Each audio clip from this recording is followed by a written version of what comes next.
The dust kicked up around Lena Turner's worn boots as she stood in the center of Lone Pine, California's Main Street. Her hand clasped firmly in Vincent Irwin's calloused palm, and the whispers of every wealthy rancher's daughter and merchant's wife swirled through the September air of 1882 like tumbleweeds caught in a desert wind. Vincent owned nothing but the threadbare clothes on his back, a horse with a limp, and dreams that most folks considered foolish. But when Lena looked into his weathered face and saw the determination burning in his green eyes, she knew she had made the only choice her heart would allow. "You are making the biggest mistake of your life," her father, Robert Turner, said from the porch of his general store, his face red with humiliation. "James Whitmore offered you everything. A ranch, security, a name that means something in this territory." Lena turned to face him, her dark hair catching the afternoon light. "James Whitmore offered me a life where I would be another possession on his ranch, father. Vincent offers me partnership, respect, and love. That means more than all the cattle in California."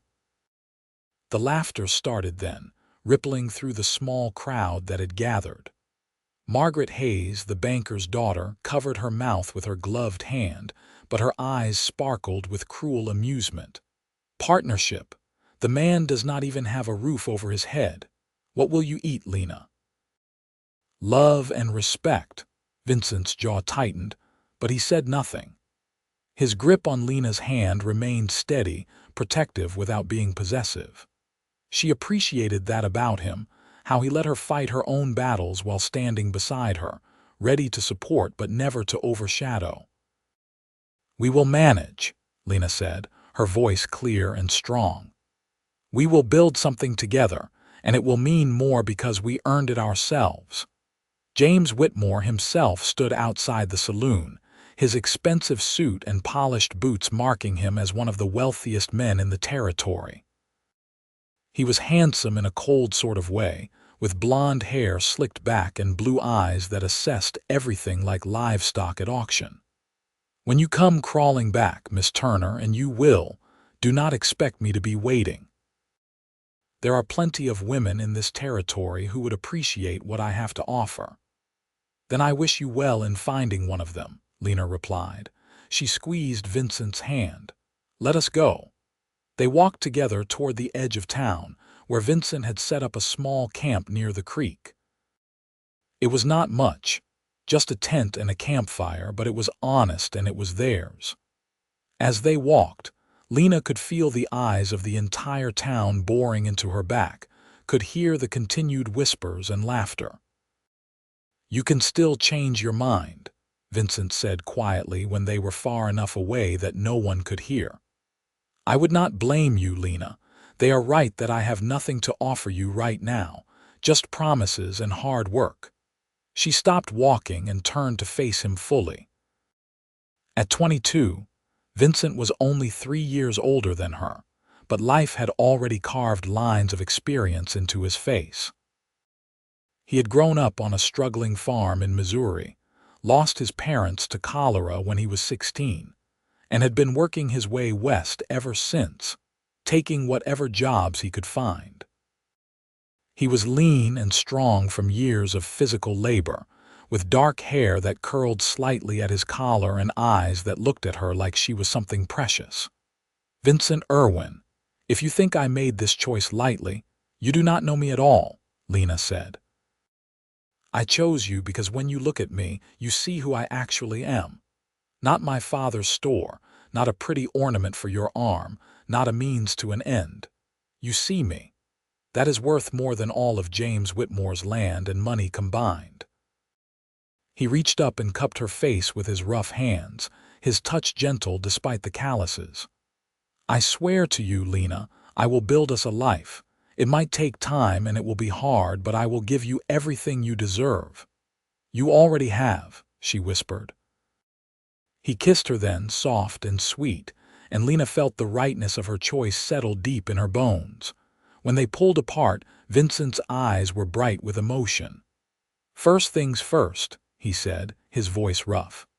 I have a job starting tomorrow at the Morrison Ranch.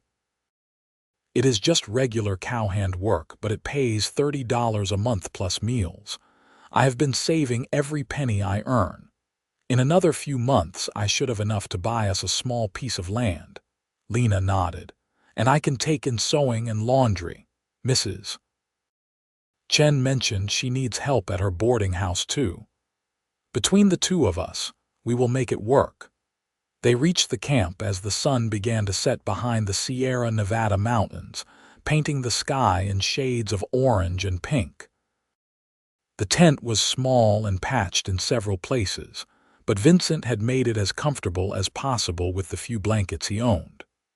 There was a small fire ring with a coffee pot and a single pan, and his saddle and bedroll were neatly arranged to one side. "It is not much," Vincent said, suddenly looking embarrassed. "It is perfect," Lena assured him. She had left her father's house with only a small bag of her belongings, knowing that her choice would mean cutting ties with her old life. Her father had made that clear. But as she looked around the humble camp, she felt no regret. That night, they sat by the fire and made plans. Vincent told her about the land he had been looking at, a small parcel about 5 miles outside of town near the foothills. It had a natural spring and good grazing, but the previous owner had gone bust trying to make it profitable and the bank was selling it cheap. "It is only 40 acres, Vincent explained, poking at the fire with a stick.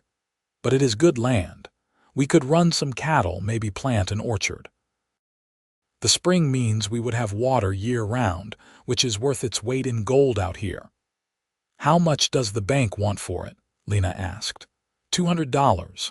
Lena did some quick calculations in her head. With Vincent's wages and what she could earn, it would take nearly a year to save that much, and that was if they spent almost nothing on themselves. But a year was not forever. A year was manageable. "Then we save for a year," she said simply. "We work hard, we save every penny, and in a year we buy our land." Vincent looked at her with such gratitude and love that Lena's heart swelled. "I do not deserve you. You deserve everything good this world has to offer," she replied firmly, "and I intend to make sure you get it." They were married the next day by the circuit preacher who passed through Lone Pine once a month. It was a simple ceremony with no guests, held right there by the creek with the mountains as their witness. Lena wore her best dress, a simple blue cotton that she had sewn herself, and Vincent had borrowed a clean shirt from one of the other ranch hands. The preacher asked if they had rings, and Vincent's face fell. "I am sorry," he said to Lena. "I could not afford them yet." But Lena just smiled and took his hands. "We do not need rings to know we belong to each other." They spoke their vows with the sun on their faces and the sound of the creek babbling beside them. And when the preacher pronounced them husband and wife, Vincent kissed her with such tenderness that Lena knew she had made the right choice, no matter what anyone else thought. The first months were harder than Lena had anticipated. She found work at Mrs. Chen's boarding house, cleaning rooms and helping with laundry for $20 a month. It was back-breaking work, hauling water and scrubbing floors and changing linens, but Mrs. Chen was kind and often sent Lena home with leftover food. Vincent worked from dawn until dusk at the Morrison Ranch, riding fence lines and tending cattle and breaking horses. He came home exhausted every night, his hands blistered and his muscles aching, but he never complained. They lived simply, cooking beans and cornbread over the fire, mending their clothes until they could be mended no more. Lena learned to make soap from lye and animal fat, to stretch a chicken into 3 meals, to find wild herbs and greens to supplement their diet. Vincent taught her to shoot his old rifle, showing her how to bring down rabbits and quail to add meat to their pot. The town continued to gossip about them. Lena heard the whispers when she went to buy supplies, saw the pitying looks and knowing smiles. James Whitmore had married Margaret Hayes in November, a lavish affair that the whole town attended. Lena was pointedly not invited, though she had no desire to go anyway. Her father refused to speak to her. Several times Lena walked past the general store and saw him through the window, but he always turned away. It hurt more than she wanted to admit, but Vincent held her when she cried and reminded her that family was not just blood. It was the people who stood by you no matter what. Winter came hard to the high desert of eastern California, bringing freezing temperatures and occasional snow. The tent was drafty and cold, and Lena and Vincent huddled together under every blanket they owned, their breath forming clouds in the frigid air. Vincent worried constantly about Lena's health, trying to convince her to find a room at the boarding house, but she refused to spend their savings on temporary comfort. "We are in this together," she told him firmly. "I am not going to sleep warm while you freeze out here alone." In January, Vincent got bucked off a particularly nasty horse and broke 2 ribs. The ranch foreman wanted to fire him for being unable to work, but old Mr. Morrison himself intervened, saying any man who could get back on his feet after being kicked that hard was worth keeping on. Vincent was laid up for 2 weeks, and Lena took on extra work at the boarding house to make up for his lost wages, working sometimes 16 hours a day until she was dead on her feet. But they survived. More than that, they grew closer. In those cold winter nights, they talked about everything. Vincent told her about his childhood on the farm, about his mother's vegetable garden and his father's terrible singing voice. Lena shared her own memories, of learning to read in her father's store, of her mother who had died when she was 12, and how much she missed her wisdom. "My mother would have liked you," Lena said one night, nestled against Vincent's chest despite his injured ribs. "She always said that character matters more than cash." "I wish I could have met her," Vincent replied, pressing a kiss to the top of her head. By spring, they had saved $130. It was slow progress, but it was progress nonetheless. Vincent's ribs healed and he went back to full work, even taking on extra jobs when they were available. One of the other ranchers needed help building a barn, and Vincent spent his Sundays working for additional pay, coming home so tired he could barely eat before falling asleep. Lena worried about him, about the toll the constant work was taking, but Vincent just smiled and said, "It is for us. For our future. I can rest when we have our own land." In May, opportunity came in an unexpected form. A wealthy cattleman from San Francisco named Horace Pemberton came to Lone Pine looking to establish a breeding program for his ranch. He had acquired several expensive bulls from Texas and needed skilled hands to manage them. The bulls were mean and dangerous, and most of the local cowboys wanted nothing to do with them. But Vincent had grown up around difficult animals and was not afraid of hard work. He approached Pemberton and offered his services, and after watching Vincent work with one of the ornery bulls for less than an hour, Pemberton was impressed. "You have a way with them," Pemberton said, stroking his gray beard. "Most men try to dominate through force, but you understand their nature.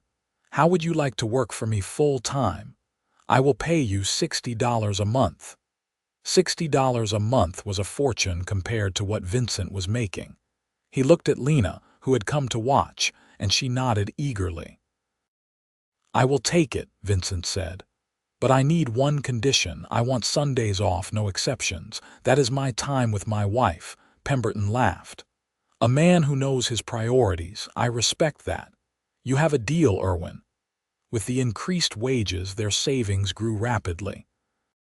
By August, they had the full $200 needed for the land, plus a little extra for supplies. Vincent went to the bank with his hat in his hand and his life savings in his pocket, and when he emerged an hour later, he was holding a deed. "We are landowners," he said to Lena, his voice filled with wonder. 40 acres with our names on it. Lena threw her arms around him right there on the street, not caring who saw. Several people stared and she heard more whispers, but she did not care. They had done it. Against all odds, working themselves to exhaustion, they had achieved the first step of their dream. The land was everything Vincent had promised. The natural spring bubbled up near a stand of cottonwood trees, creating a small pool of clear, cold water before flowing off toward the valley below. The grass was good, golden and tall, and the view of the mountains was breathtaking. There was no house, no barn, no fences, but it was theirs. They moved their camp to the property immediately, setting up the tent near the spring. Vincent began working on plans for a house, sketching designs in the dirt with a stick while Lena offered suggestions. "Nothing fancy," Vincent said. "Just something solid that will keep out the weather. 2 rooms to start, maybe more later if we need them." "A porch," Lena added. "I have always wanted a porch where we could sit in the evenings." "Then you will have a porch," Vincent promised. Building a house with almost no money was a challenge that required creativity and determination. Vincent cut timber from the foothills, hauling it back on a borrowed wagon. He traded work for materials, helping other ranchers in exchange for nails and hardware. Lena sold her mother's pearl necklace, the only valuable thing she owned, to buy glass for windows. "Are you sure?" Vincent asked when she told him. "That necklace was from your mother." "My mother would want me to use it for something important," Lena said. "She would want us to have a home. Besides, I do not need jewelry to remember her. She is right here." She placed her hand over her heart. The town's attitude began to shift slowly as people saw what Vincent and Lena were building. It was impossible not to respect the sheer determination it took for a man to work all week at a demanding job, and then spend his one day off hauling timber and building a house. Lena worked just as hard, mixing mortar and carrying water and helping Vincent lift beams into place, despite having no experience with construction. Mrs. Chen came to visit one Sunday, bringing a basket of food and her husband, who was a skilled carpenter. "Everyone needs help sometimes," she said simply when Vincent tried to thank her.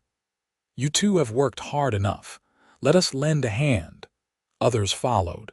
Not the wealthy ranchers or the society ladies who had mocked Lena's choice, but the working people of Lone Pine. The blacksmith came and taught Vincent how to make proper hinges for the doors. A widow who ran a small farm showed Lena how to plant a vegetable garden. Even the circuit preacher stopped by and spent a day helping to build the stone fireplace, saying it was the least he could do for a couple who had such faith in each other. By October, the house was finished.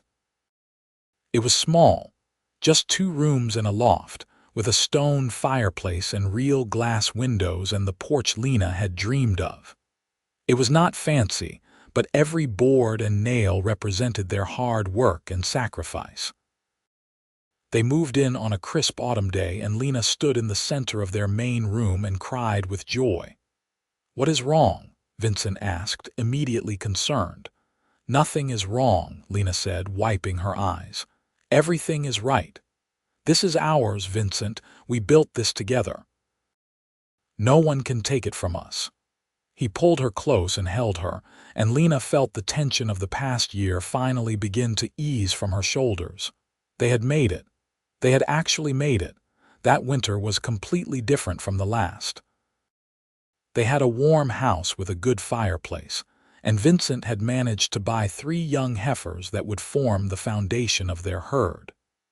Lena's garden had produced well before the frost, and they had stored away squash and potatoes and beans.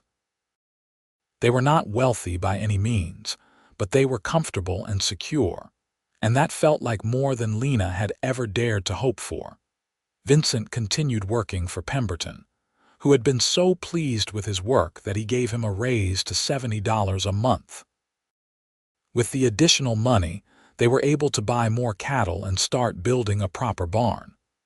Lena continued her work at the boarding house, though Mrs. Chen reduced her hours now that she had a home to maintain.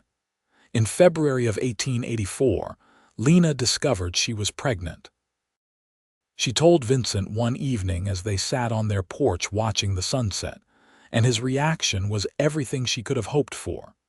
He picked her up and spun her around, laughing with pure joy, before carefully setting her down as if she were made of glass.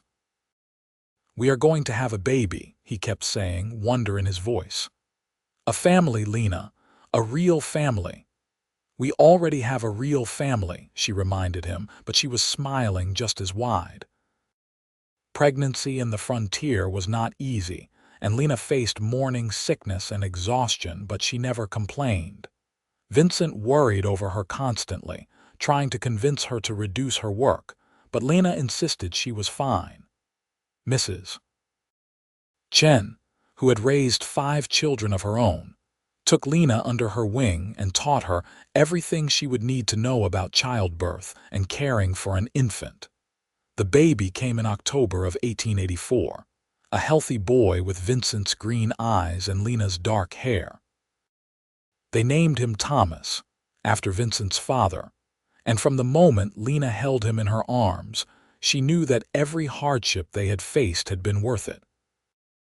Vincent cried when he held his son for the first time, tears streaming down his weathered face as he marveled at the tiny miracle they had created.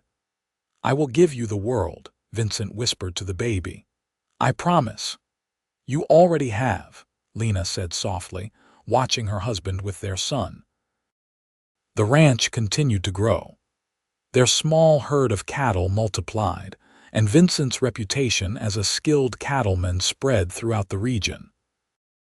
Horace Pemberton recommended him to other ranchers, and Vincent began to get offers for consultation work, advising on breeding programs and herd management.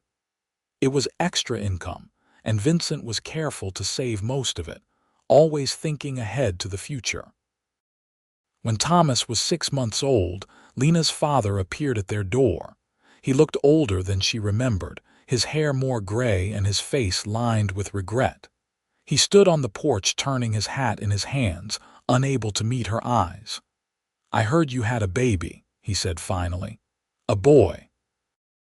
"Yes," Lena replied, not making it easy for him. He had turned his back on her when she needed him most. She had not forgotten that. "I was wrong," he said, the words coming out rough and forced. "About Vincent, about your choice, about everything. I let pride and stubbornness blind me to what was right in front of my face.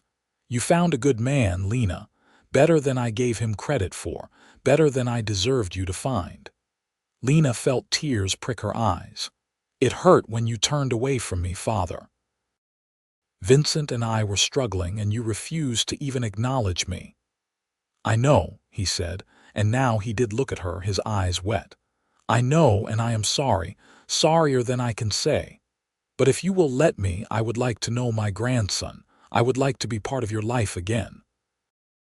Vincent had been standing just inside the doorway, holding Thomas, and now he stepped forward.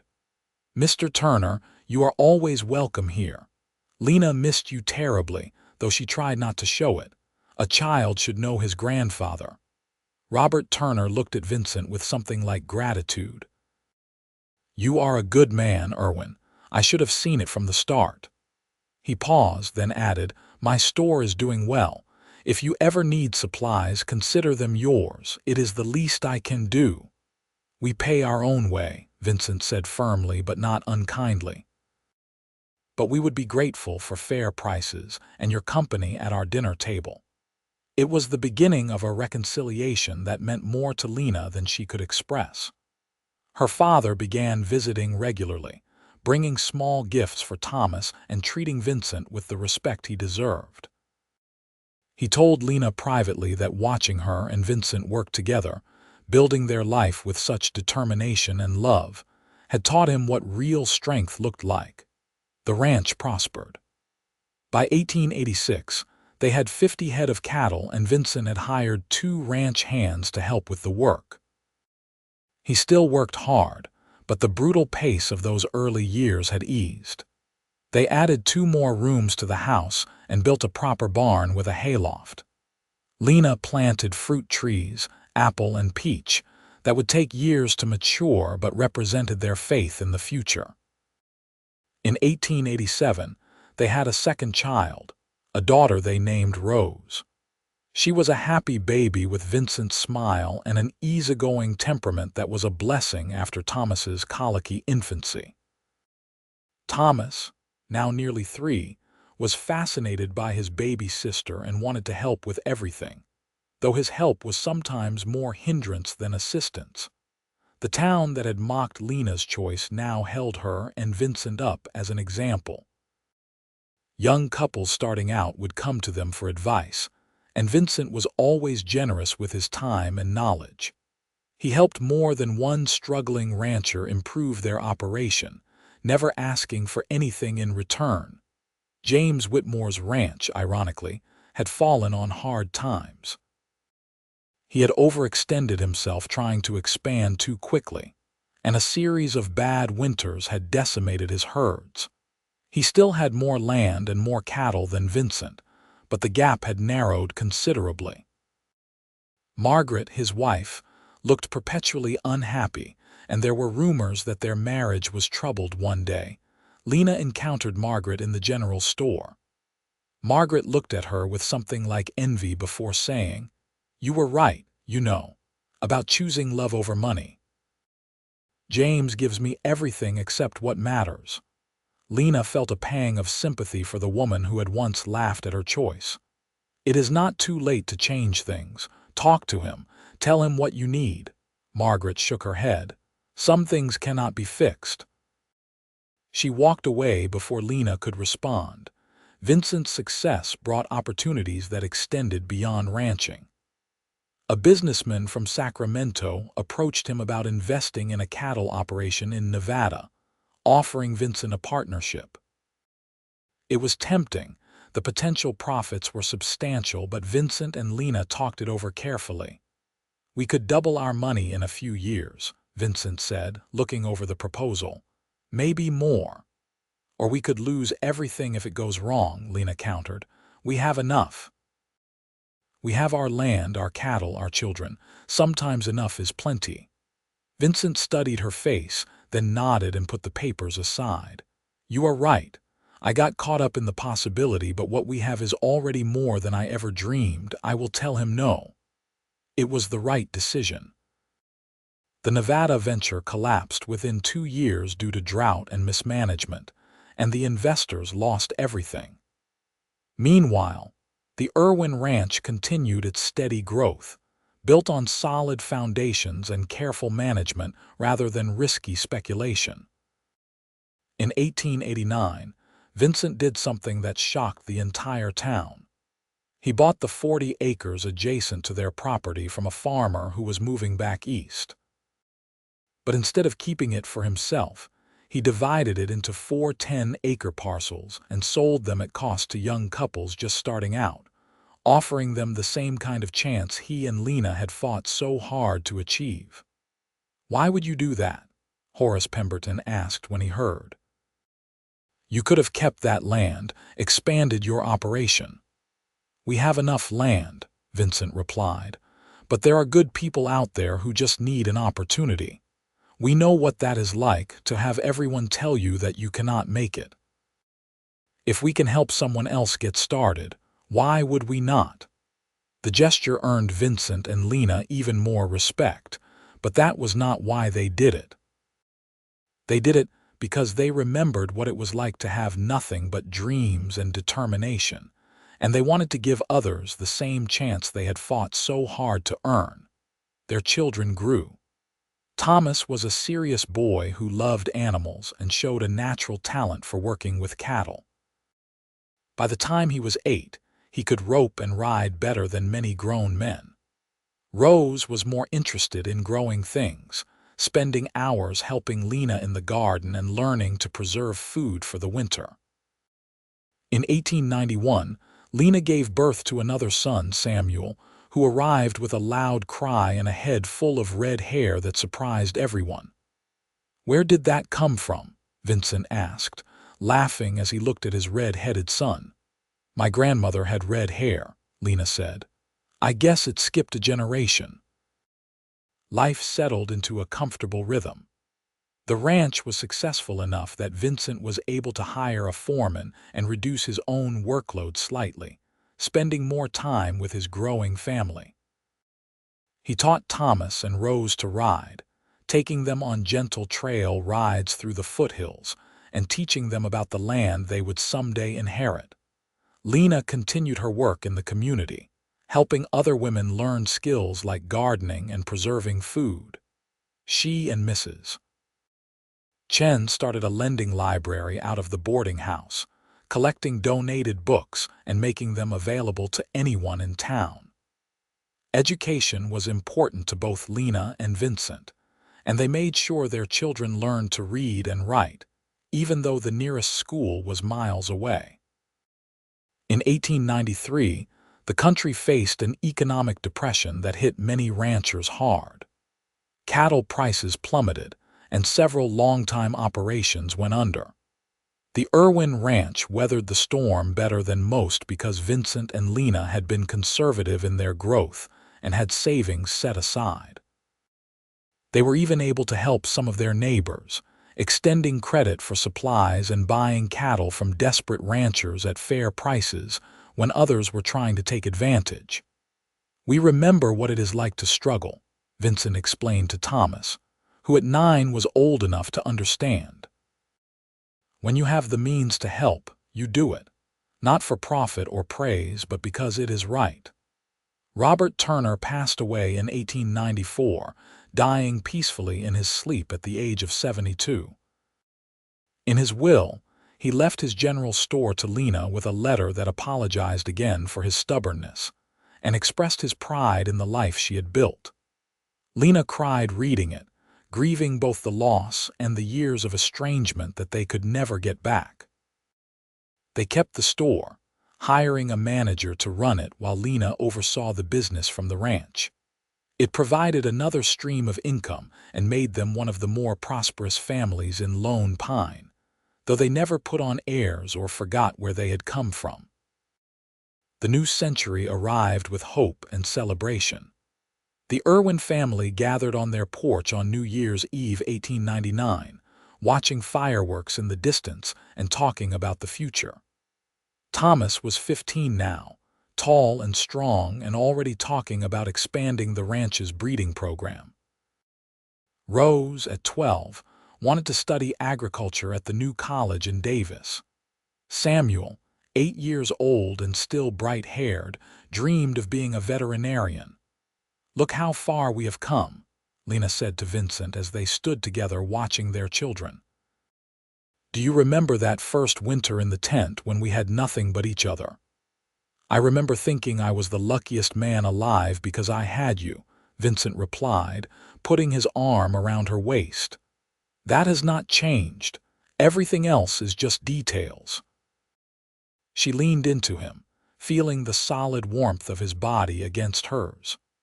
They were both 40 now, with lines on their faces and gray beginning to thread through their hair, but the love between them had only deepened with time and trials. The ranch continued to prosper through the new century's first decade. Vincent's breeding program became regionally famous, and ranchers from as far away as Montana came to buy his cattle.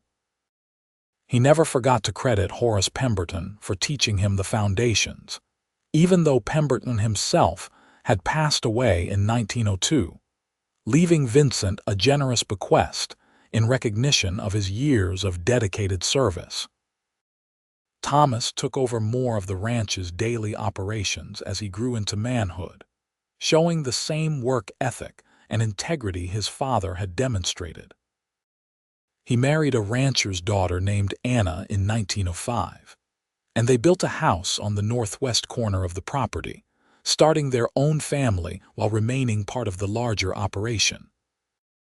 Rose did go to college, one of the few women in her program, and came back with advanced knowledge of soil management and crop rotation that helped diversify the ranch's income. She never married, declaring that she was too busy for such things, and Vincent and Lena supported her choice just as they supported all their children's decisions. Samuel pursued his dream of veterinary medicine, studying in San Francisco and returning to Lone Pine in 1910 to open a practice. He worked closely with the ranch, but also served the entire community, often accepting payment in goods or services from families who could not afford his fees. In 1912, the town held a celebration for Vincent and Lena's 30th wedding anniversary. The entire community turned out, including people who had once mocked Lena's choice. The mayor gave a speech praising Vincent's contributions to the region's cattle industry and Lena's community work, and several young couples stood up to thank them for selling them starter parcels that had allowed them to build their own ranches.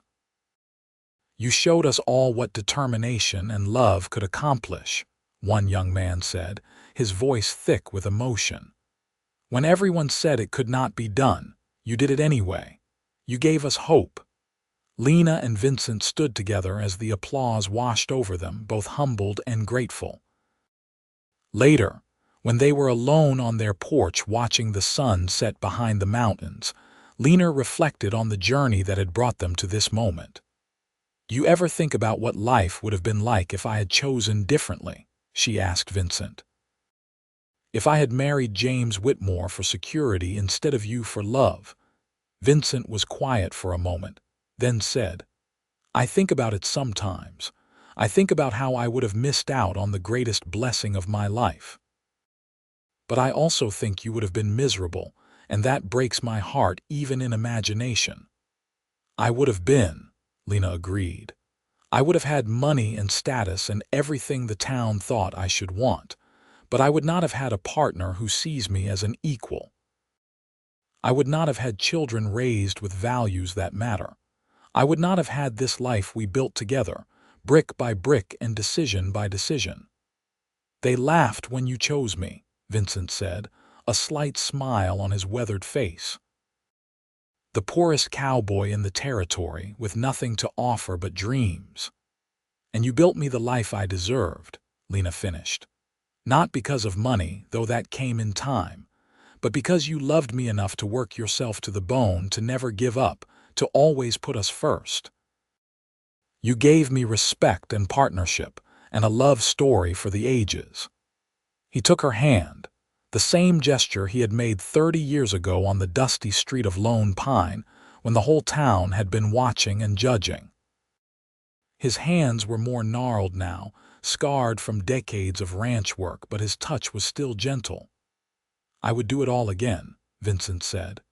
"Every hardship, every struggle, every back-breaking day, all of it just to end up here with you."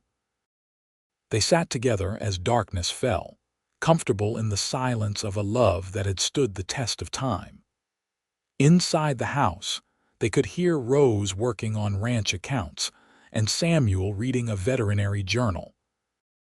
Across the property, lights glowed in Thomas and Anna's house, where their 3 grandchildren were probably getting ready for bed. The cattle lowed softly in the distance, and the spring that had drawn them to this land still bubbled and flowed, constant and life-giving. The years continued to pass with the gentle rhythm of ranch life. Vincent and Lena gradually stepped back from the daily operations, letting Thomas take over as the primary manager while they enjoyed their grandchildren and each other. They traveled a little, taking a train to San Francisco to see the ocean and visiting Sacramento to watch Samuel receive an award for his veterinary work. But they always came home to Lone Pine, to the land they had fought so hard to claim and the life they had built together. The house had been expanded several times over the years and was now a sprawling ranch house with a wide porch that wrapped around 3 sides. Lena's fruit trees had matured into a small orchard that produced abundantly, and her garden was the envy of the county. In 1920, the town held another celebration, this time for Vincent's 60th birthday. It had grown considerably since those early days, with new businesses and even a proper school, but it still retained the community spirit that made it special. The celebration was held at the ranch, with dozens of families bringing food and gathering to honor the man who had become a pillar of their community. "I never set out to be anyone special," Vincent said when called upon to speak. "I just wanted to work hard, love my wife, and build a good life. Everything else happened because of the support of this community and the partnership of the most remarkable woman I have ever known." He looked at Lena as he spoke, and she felt tears prick her eyes. After nearly 40 years of marriage, he could still make her heart flutter with a look. "When I came to Lone Pine in 1882, I had nothing," Vincent continued. "No money, no prospects, no land, but I had dreams, and I had the incredible fortune of meeting a woman brave enough to bet on those dreams. Lena chose me when everyone told her she was making a mistake. She chose me, and she never once regretted it or threw that choice in my face when times were hard. Everything good in my life stems from that choice." More tears, and Lena did not bother to wipe them away. Around them, people applauded, but she only had eyes for her husband. The 1920s brought change to the American West. Automobiles became more common, replacing horses for many tasks. The ranch acquired several trucks, though Vincent never fully trusted them the way he trusted a good horse. Radio brought news and entertainment from distant cities, connecting them to a wider world. But the fundamental nature of ranching remained the same: hard work, careful stewardship of the land, and attention to the animals in their care. Thomas proved to be an even better rancher than his father, with innovative ideas about water management and grazing rotation. The ranch grew to over 500 acres as they acquired adjacent properties, and the herd numbered in the hundreds. But the core values Vincent and Lena had established remained central: fair dealing, community support, and respect for everyone regardless of their station. Rose never did marry, but she had a fulfilling life managing the general store and developing new agricultural techniques. She wrote articles for farming journals under a male pseudonym, knowing they would not be published otherwise, and her ideas influenced farming practices throughout California. Samuel's veterinary practice thrived, and he trained several young veterinarians who went on to serve communities throughout the region. Lena and Vincent's grandchildren grew up hearing stories about how their grandparents had started with nothing, and those stories shaped their own values. They learned that wealth meant nothing without character, that love was more important than money, and that determination could overcome almost any obstacle. In 1925, James Whitmore died, leaving behind a struggling ranch and a widow who had never seemed happy. Margaret came to see Lena shortly after the funeral, older now and worn by a life without joy. "I should have listened to you all those years ago," Margaret said as they sat on Lena's porch drinking tea. "When you said that love mattered more than money, I thought you were naive. I thought you would end up poor and miserable.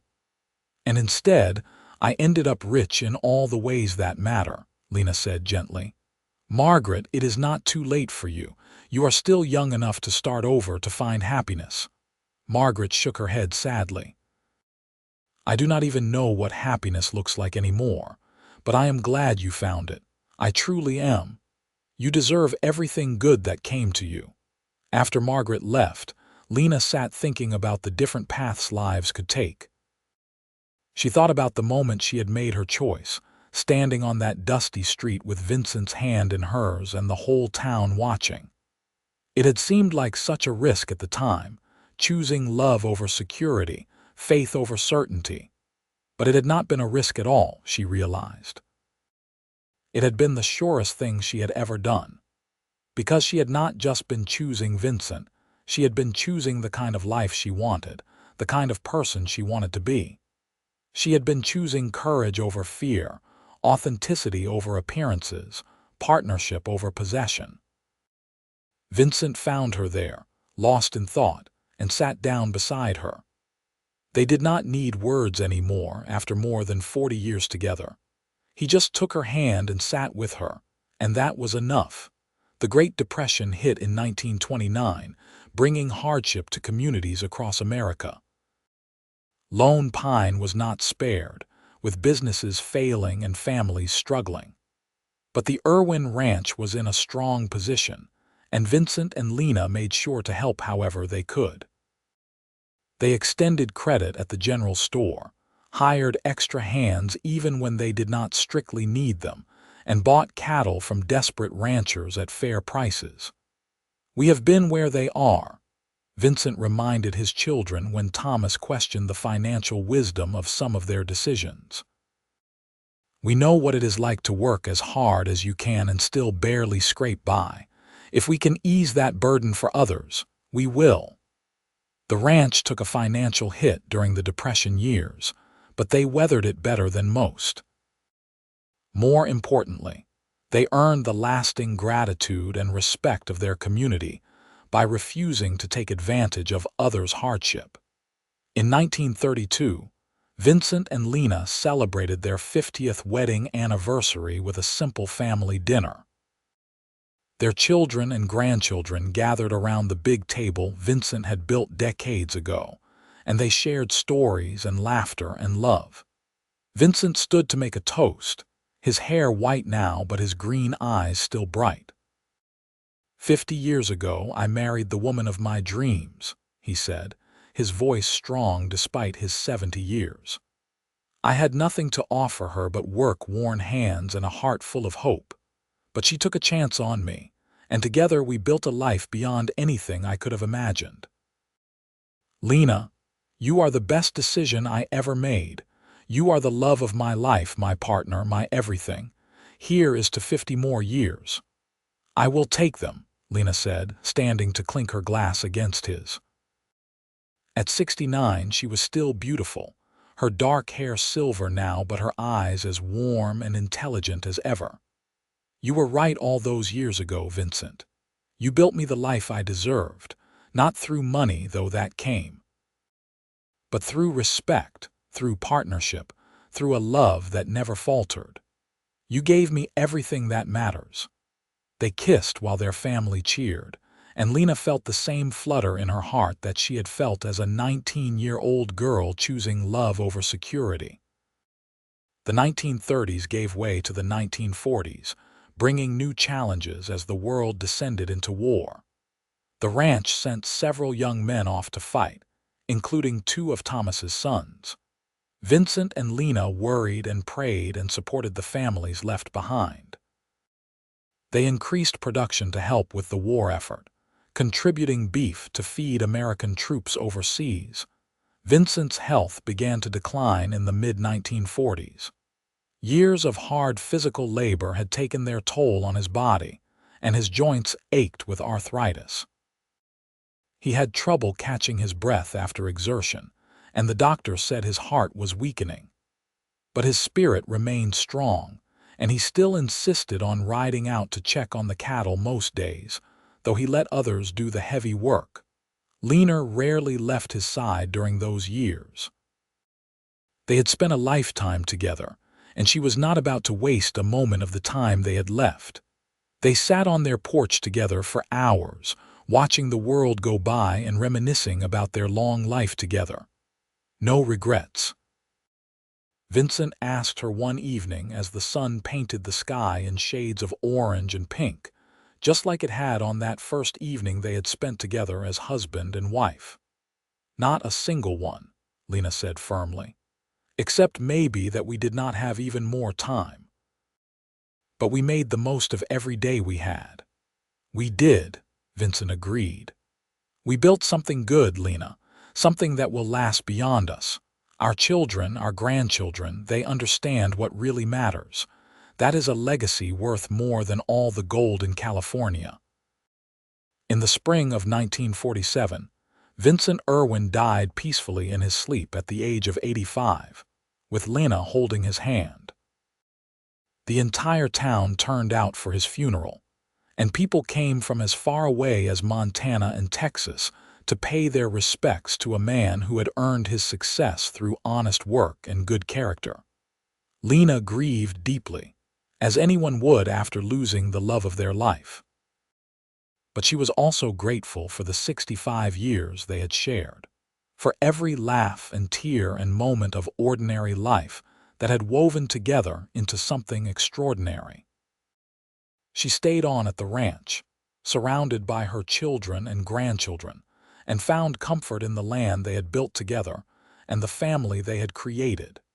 She lived another 8 years, dying in her sleep in 1955 at the age of 93. In her final weeks, she told her grandchildren one last time about the day she had chosen Vincent Irwin, the poorest cowboy in Lone Pine, and how it had been the best decision of her life. "They laughed at me," she told them, her voice thin but clear. "They said I was throwing my life away. But I knew what I was doing. I was choosing love. I was choosing partnership. I was choosing a life built on things that actually matter. And your grandfather, he built me the most beautiful life imaginable, not because we got rich, though we did well enough, but because we built it together with respect and love and determination. That is what I want you to remember. That is what matters." When Lena died, she was buried next to Vincent on a hillside overlooking the ranch they had built together. Their headstone was simple, just their names and dates and a single line. They chose love, and it was enough. The ranch continued to thrive under Thomas's management and then his children's, remaining in the family for generations.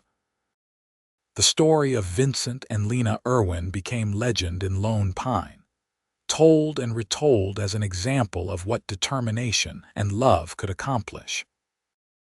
The house they built still stood, expanded and modernized, but with the original 2 rooms preserved as they had been, a reminder of humble beginnings and extraordinary dreams. The spring that had drawn them to the land continued to flow, constant and life-giving, just as their love had been. The fruit trees Lena planted reached old age and were replaced by new saplings, generation after generation, just as their children and grandchildren and great-grandchildren carried on the legacy they had established. And sometimes, on quiet evenings when the sun set behind the Sierra Nevada mountains, painting the sky in orange and pink, people swore they could feel the presence of Vincent and Lena Irwin, still watching over the land they had loved and the family they had built. Still together, still in love, still proof that sometimes the poorest cowboy can build the richest life, as long as he has the right woman by his side and the determination to never give up. The town that had laughed at Lena's choice learned the lesson her life taught, that real wealth is not measured in dollars or acres, but in love and respect and partnership. That character matters more than cash, and that determination combined with love can overcome any obstacle. That sometimes the biggest risk is choosing safety over passion, security over love, appearances over authenticity. Lena Turner had stood on a dusty street in 1882 and made a choice that everyone said was foolish. She had chosen a man with nothing but dreams and work-worn hands, a man who owned nothing but his integrity and determination. And that choice had led to a life richer than any amount of money could have bought. She had chosen Vincent Irwin, the poorest cowboy in Lone Pine, and together they had built an empire, not just of land and cattle and prosperity, but of love and family and values that would last for generations. They had proved that the right choice is not always the easy one, that love is worth fighting for, and that 2 people working together with respect and determination can achieve anything.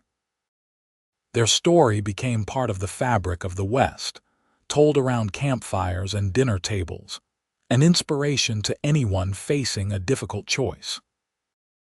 It reminded people that wealth without love is empty, that partnership is more valuable than possession, and that sometimes the greatest riches are found in the simplest places, in the clasp of a hand, the support of a partner, and a love that never wavers.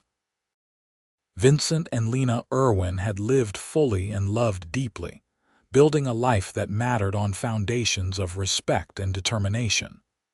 They had faced hardship and triumphed, struggled and succeeded, always together and always united. And in the end, they had proved what Lena had known from the very beginning, that choosing love was not a risk at all, but the surest path to a life well lived. The town had laughed when she chose the poorest cowboy, but in the end, everyone could see the truth. Vincent Irwin had built Lena Turner the life she deserved, not through money or status, but through unwavering love, honest work, and a partnership that exemplified the very best of what two people could build together. And that was worth more than all the wealth in the world.